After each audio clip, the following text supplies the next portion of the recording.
This is the Global News Podcast from the BBC World Service. I'm Andrew Peach, and in the early hours of Saturday, the 25th of March, these are our main stories.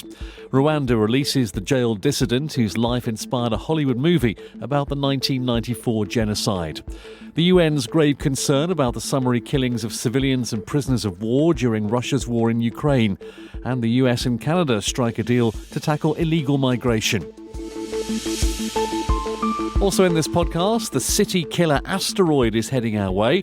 We'll find out more about this giant space rock and how you can see it. And I am the Jesus Christ of politics. Various women who have had relationships with Berlusconi in different ways step forward to tell their story. The stage musical about the former Italian Prime Minister Silvio Berlusconi. Poor Rusesabagina became known all over the world for his heroism, preventing hundreds of Tutsis from being slaughtered in the 1994 Rwandan genocide. He rose to fame after the Hollywood movie Hotel Rwanda in 2004, and 2 years later was awarded the highest civilian award of the United States, the Presidential Medal of Freedom. During the Rwandan genocide in 1994, he risked his own life to shelter more than 1,000 fellow Rwandans targeted for murder. His life reminds us of our moral duty to confront evil in all its forms. The United States honors Paul Rusesabagina for his spirit and bravery in defending and caring for his fellow man. Now, the government in Kigali has released him from jail. He'd begun serving 25 years on terrorism charges. Our Africa correspondent Catherine Birahanga, who's in Nairobi, has been telling me more. The government in Rwanda has maintained that Paul Rusesabagina is not the hero that so many people watched in the Hotel Rwanda movie, where he was portrayed as a hotel manager trying to protect over 1,000 people during the Rwanda genocide. The government says in the last few years he joined a political party that was allied to a rebel group that carried out attacks in Rwanda. So even though he had been living in exile, he found himself back home in Kigali because he boarded a flight that ended up back in Rwanda mysteriously. He was put on trial and convicted over terrorism charges. He has always denied the charges and chose not to take part in the trial because he said he never expected to get a fair trial. So why the change of heart? Why is he being released now? I think there are two ways to look at this. On the one hand, there has been international pressure on Rwanda to release him. And so we've seen negotiations happening between the United States, where Paul Rusesabagina has permanent residency. These talks were brokered by Qatar, which is an ally of both countries. But we also have to look at what's happening in East Africa more broadly. There's a war happening in the Democratic Republic of Congo. The United States, the UN, have accused Rwanda of backing a rebel group. Rwanda has always denied this, but nevertheless, it's running out of diplomatic allies. A government official in Rwanda said today this was an opportunity to reset the relationship between Rwanda and the US. So this gives Rwanda a pause as it tries to rebuild diplomatic alliances. That was Catherine Birahanga with me from Nairobi. The United Nations has spoken of its grave concern about summary killings of both civilians and prisoners of war during Russia's war in Ukraine. It's also listed a litany of other abuses in two reports, which illustrate what it describes as the horrendous human cost of the war. Here's Danny Eberhardt. These reports expose a dire panorama beyond the tens of thousands of civilian and military wartime casualties. UN data reveals that some of the types of crimes it's tracking are being carried out only, or in the vast majority of cases, by Russian forces. These include summary executions of civilians, disappearances, forced deportations, and sexual violence, including in so-called filtration camps. The UN lists abuses on the Ukrainian side too. For example, it's documented a higher number of suspected summary killings of Russian prisoners of war by Ukraine than the other way round. But it stresses it has not had access to Russian-occupied regions, so warns the figures can't be compared directly. President Biden has confirmed that a new US-Canadian deal has been agreed to curb illegal migration across the northern border from the United States. The deal will see undocumented asylum seekers crossing from the US into Canada turn back, while Canada will simultaneously expand the pathway for legal entries. In an address to the Canadian Parliament in Ottawa, Mr Biden said the US and Canada had to address the rising numbers of immigrants coming to North America. We're also working together to address the record levels of migration in the hemisphere, one that unites humane policies that both secure borders and support people. In the United States, we're expanding legal pathways for migration to seek safety on a humanitarian basis, while discouraging unlawful migration that feeds exploitation and human trafficking.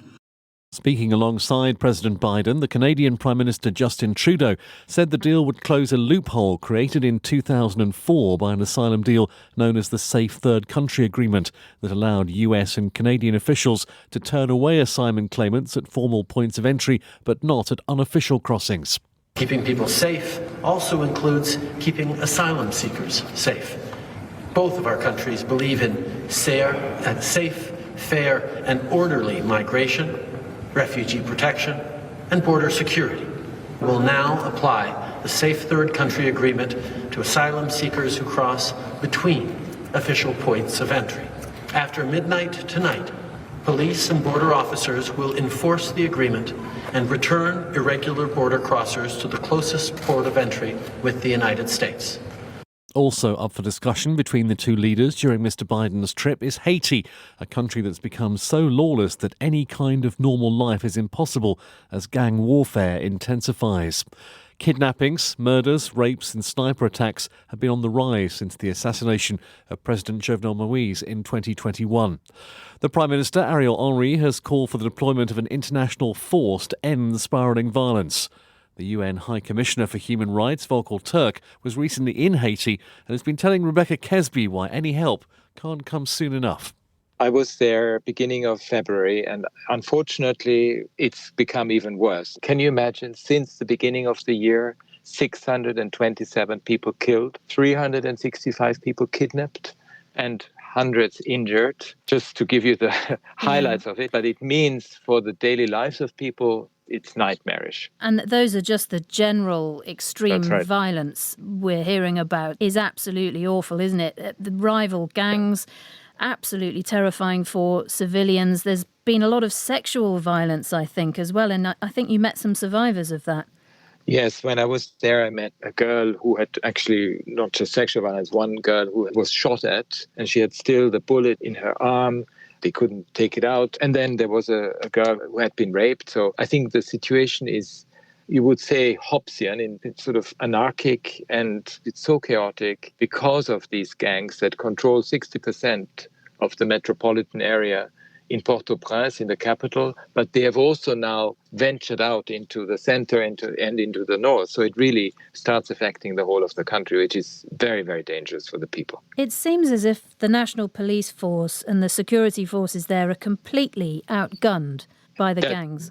Yes, that's right. I mean, you have the gangs, very modern equipment, despite the fact that the Security Council decided on an arms embargo last year. Arms are still coming in. Ammunition is still coming in. So one of the big asks is this arms embargo has to be rigorously enforced. There's not one single arm that is produced in Haiti itself, so it means that it comes obviously from the outside. And that's one of the things that have to happen, apart from sanctions against those political and economic elites that are behind the gangs and support them. So you say a specialised force needs to be deployed, but given the history in Haiti, particularly when a UN force was deployed there some years ago, there's going to be local resistance to that.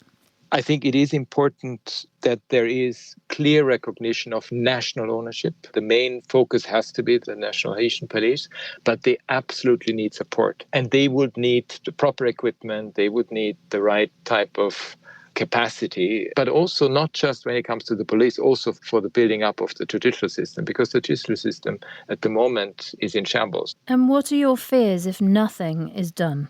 You will go into the abyss if nothing happens. And the world cannot afford it. Haitians cannot afford it. And let's not forget the fantastic history that this country has. Haitians were at the forefront of the human rights movement 219 years ago against slavery, against racism, against discrimination. The UN High Commissioner for Human Rights, Volker Turk. Now, let's go back to the main story from our last podcast, the postponement of King Charles's first state visit to France because of the widespread unrest. It was due to begin on Sunday, but protests have turned violent, with hundreds of people being arrested.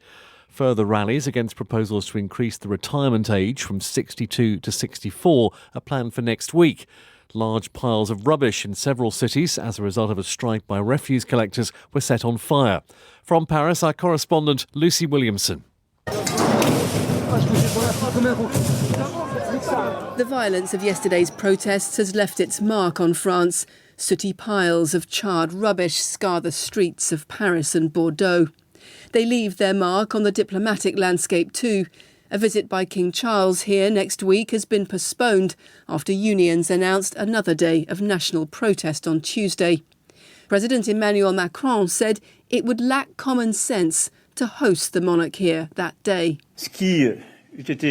What would have been awful for the British people and for ourselves would have been to try and carry on as if nothing had happened, with incidents on top of all that.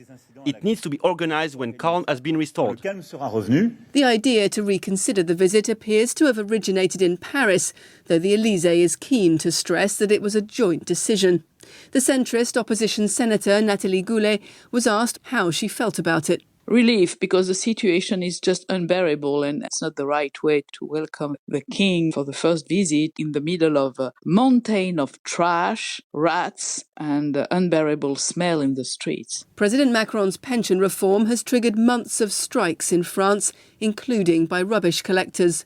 But protests have grown and become more violent since Mr Macron forced the reform into law without Parliament's approval, and then appeared on television this week to justify it.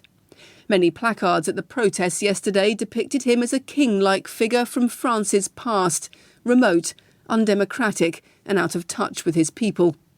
Dining with a real monarch in the gilded palace at Versailles might not be the way to dampen that mood. Lucy Williamson in Paris. State visits are not organised on the hoof, of course. Months of planning will have gone into it. Sir Peter Westmacott is a former British ambassador to France and was a deputy private secretary to the then Prince Charles. Johnny Diamond asked if he could recall a postponement like this at such short notice. Can't think of any offhand, but I think this was not entirely surprising, sad though it is. The president's made clear he wants to reinstate this very soon, and the king has made the same statement from Buckingham Palace. I can't think of any, no, Johnny, but I was thinking this morning, the last possible moment for postponement would be this morning, so I'm not entirely surprised it's happened. Of course, the idea of the king making his first visit abroad to France was mooted not that long ago, shortly after the succession, when he and President Macron quite clearly were getting on so well.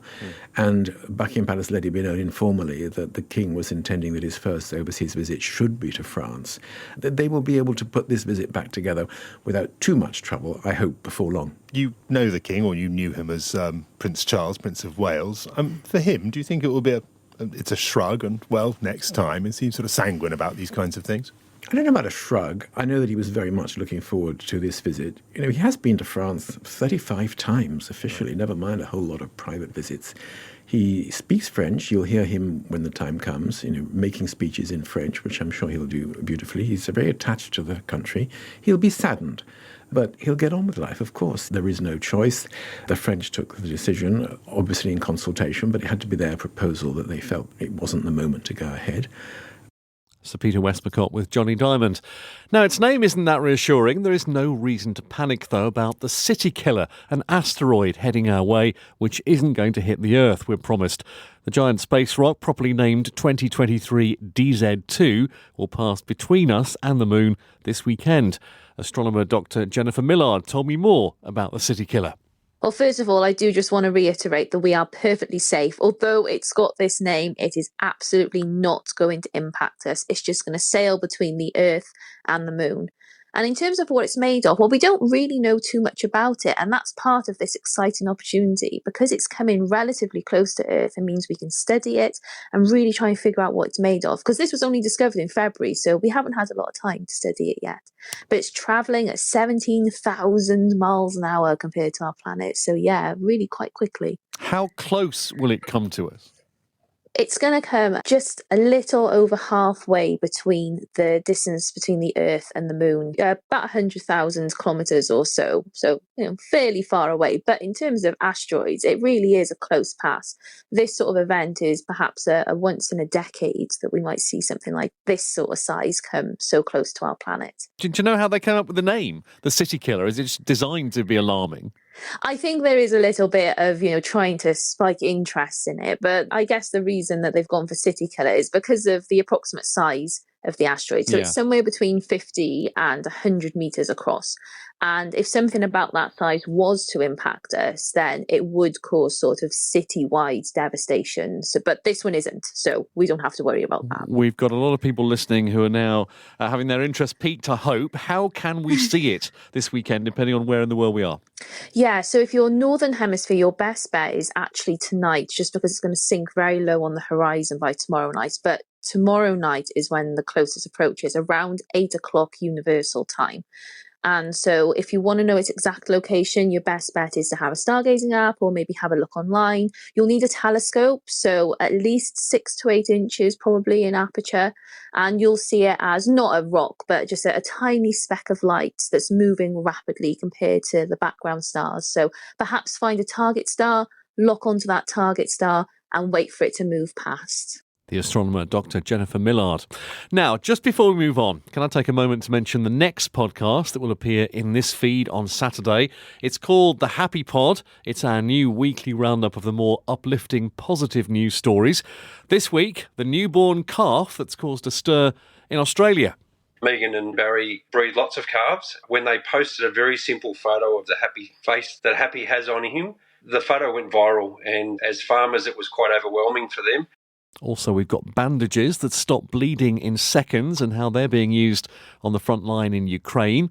An unusual recipe for cheesecake in New York. And why we should all be moving to Finland. Join me for this weekend's Happy Pod, the next episode in this feed on Saturday.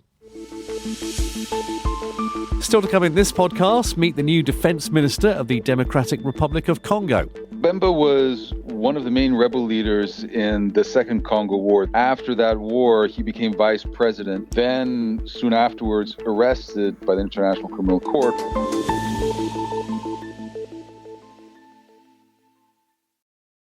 European leaders have sought to reassure financial markets after another day of banking turmoil.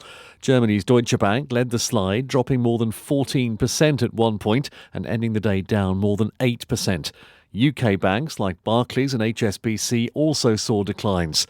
Here's our business correspondent Theo Leggett. In the banking sector, confidence is in short supply, and Deutsche Bank is the latest lender to come under pressure. The collapse of the two US banks earlier this month was triggered by steep increases in interest rates, which eroded the value of key investments and left them exposed when they needed to raise money to pay depositors. Their failure put other banks under the spotlight, and last weekend the much larger Credit Suisse had to be rescued by its Swiss rival UBS as depositors rushed to withdraw their money. Nevertheless, central banks in the US and Europe again decided to raise interest rates in an effort to control inflation. Analysts said investors were worried this could expose other weaknesses in the banking system. Germany's Chancellor Olaf Scholz insisted those fears were unjustified. The banking system is stable in Europe, and the European Union has supervisory structures in various areas, including the euro area, which have enforced strict rules. And it has now proved its worth and enables us all to say that European banking supervision and the financial system are robust and stable. The fall in Deutsche Bank's share price coincided with a steep rise in the cost of insuring the lender's debt, suggesting concerns it could fail to make repayments have risen. Experts insist the company is in a much stronger position than Credit Suisse. It made a profit of nearly £5 billion last year and has strong reserves. But with a current of fear running through the entire industry, it's still become a new focus of investor concern. The highest court in Japan has overturned a sentence on a Vietnamese woman who gave birth to stillborn twins and was then accused of abandoning their bodies. Lethy Tai Lin was there on an internship scheme and felt under pressure to hide her pregnancy. I've been hearing more about this story from our Asia Pacific editor, Celia Hatton. This is a woman who came from Vietnam from a very poor background, but she got a rare opportunity to go to Japan on something called the Technical Internship Program. And she got into quite a lot of debt in order to afford the plane ticket, but it gave her the opportunity to go and work in Japan for a few years. She went to go work on a mandarin orange farm, providing basically cheap labor. Now, she'd been warned by the Vietnamese people who'd set up the whole trip that she could not get pregnant. If she got pregnant, she would lose her visa. Unfortunately, she did get pregnant, and she tried to hide her pregnancy from everyone around her. One night in her dormitory room, she ended up giving birth alone to 2 baby boys who were stillborn. And she wasn't quite sure what to do, she says. She wrapped the babies' bodies in a towel. She wrote a note with the date. She wrote their names down. She said that she wished that they would rest in peace. And then she put the bodies and the letter into a box and sealed it up with tape, she said, so that she wanted their bodies to stay warm. She wasn't quite sure what to do, so she went to work the next day. She obviously was very, very unwell because she'd just given birth the night before, and so she went to a doctor, and that's when she admitted what had happened, and she was promptly arrested. How widely reported has this been in Japan, and what sort of reaction has there been? It's been very closely watched in Japan because of the shock at what happened next. She was actually convicted of trying to dispose of a body and for failing to fulfill her obligation to hold a funeral, and she was sentenced to some time in prison. That really kicked up a lot of attention in Japan because there have been a lot of questions about these visa programs. And so people were following her case quite carefully, but she appealed the case. And that's really what's unusual. The Supreme Court of Japan overturned her guilty verdict. They declared her not guilty. And that is incredibly rare in Japan. I mean, it seems so jarring for the response of the authorities to the situation you described to have been to punish the woman rather than to think, what help does she need? Exactly. And I think that's really why the case has gotten so much attention. And she also was quite tenacious in trying to change the record, and that she was heartbroken that they died. And I think that's really what stuck out, is this one person who was fighting this whole system, not just the court system, but also a visa system. Our Asia-Pacific editor, Celia Hatton. The Chadian government has nationalised assets belonging to a subsidiary of ExxonMobil.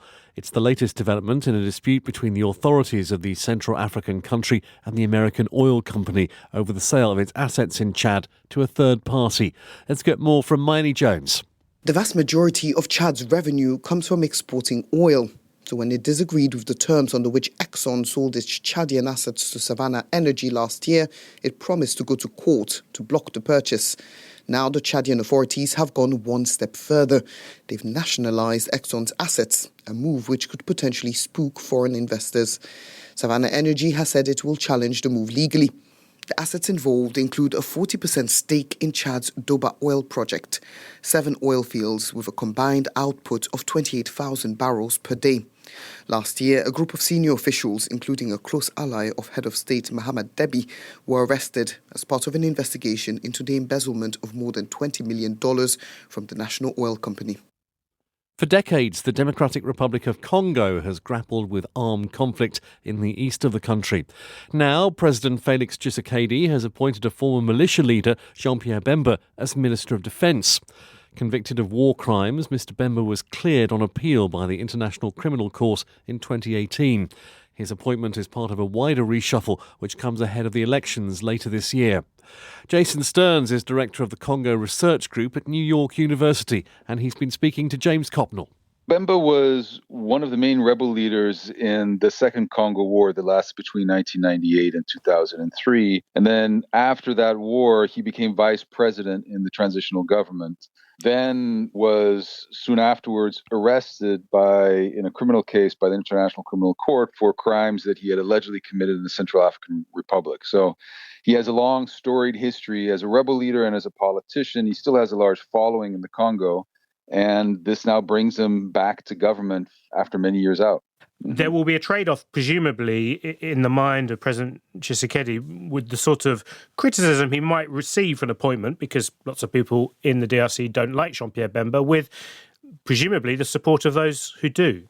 Well, yes, and it's not just Jean-Pierre Bemba. He has brought into this is a pre-election government. This is a coalition that he's building. In order to build this coalition, he has not only made Jean-Pierre Bemba Minister of Defense, he has made Vital Kamerhe the Minister of the Economy. Vital Kamerhe, who also just came out of prison in the Congo for having stolen tens of millions of dollars as Tshisekedi's own chief of staff. Now out again, now Minister of the Economy, and Mbusa Nyamwisi, who's Minister of Regional Integration, also a former rebel leader, also accused of crimes against humanity. So he has built a coalition, I think, a relatively motley coalition of many suspicious characters that is likely going to be good for him for elections, but not so good for actually reforming the country. What does it say about politics in the DRC that figures with those sorts of reputations are electoral advantages? I think it's quite sad. I think that what the Congo desperately needs is a new generation of leaders. This notion that you have to do dirty deeds to get into politics and that politics is, in fact, rotten in itself, I think is a deeply unfortunate thing. And Tshisekedi is favored, I think, to win the upcoming elections. Jason Stearns with James Copnell. For 9 years, Silvio Berlusconi was Prime Minister of Italy, a master of political populism. A decade ago, he received a prison sentence for fraud, though he never went to jail. Last year, he became a senator once more. Now, a stage musical in London sets out to explain the appeal the politician has held for millions of Italian voters. Events are seen mainly through the eyes of the women in Berlusconi's life. Here's Vincent Dowd. I am the Jesus Christ of politics. It's more than a decade since Silvio Berlusconi, now 86, was Italian Prime Minister. Some thought him an absurd figure, but many Italian voters loved him. He remains an MEP, a senator and leader of the Forza Italia party.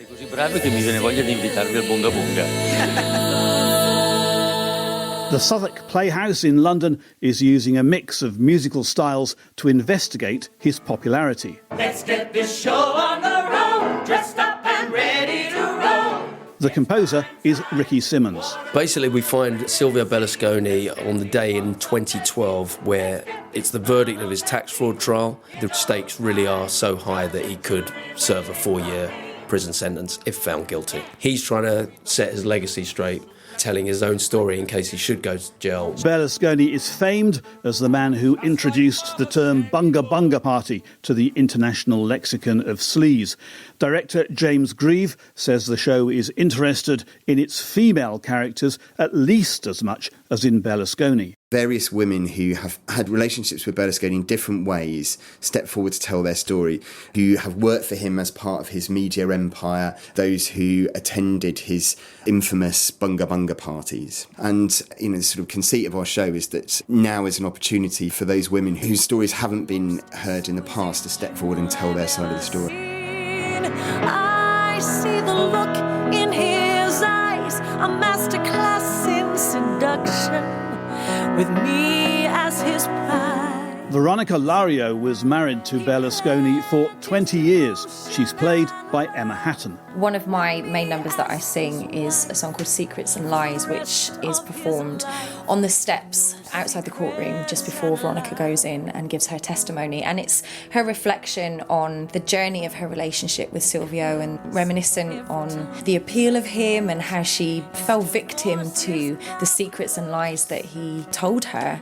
So, were the strong female roles the attraction of the show? 100%, because it's so empowering to be in a position where they have been downtrodden and abused and humiliated by his behaviour, to then be in a position where they all come together in this sisterhood and they step forward, which takes a huge amount of courage, and they speak out about their experiences. Director James Grieve says the show's less about Berlusconi the man than about who has power in society. We actually think that Silvio Berlusconi wrote the playbook for many of our contemporary populist strongmen politicians. Really, it's a musical about power, about how power is gained, about how power corrupts, about how power can be abused, and about a brand of political leadership that Berlusconi kind of invented. And you really feel like Trump, as a fellow business person, media magnate, has really taken some inspiration from Berlusconi. And then, even somebody like Boris Johnson, there are similarities. They both talk in binaries, things are either good or bad. And they've both understood that a little bit of controversy plays out pretty well with the electorate. Vincent Dowd reporting. And that's all from us for now. Don't forget the Happy Pod, which will be available to download later. If you'd like to comment on this edition of the Global News Podcast, drop us an email. The address is globalpodcast@bbc.co.uk, or on Twitter, we are @GlobalNewsPod. This edition was mixed by Sam Dickinson. The producer was Emma Joseph. The editor is Karen Martin. My name's Andrew Peach. Thanks for listening. And until next time, goodbye.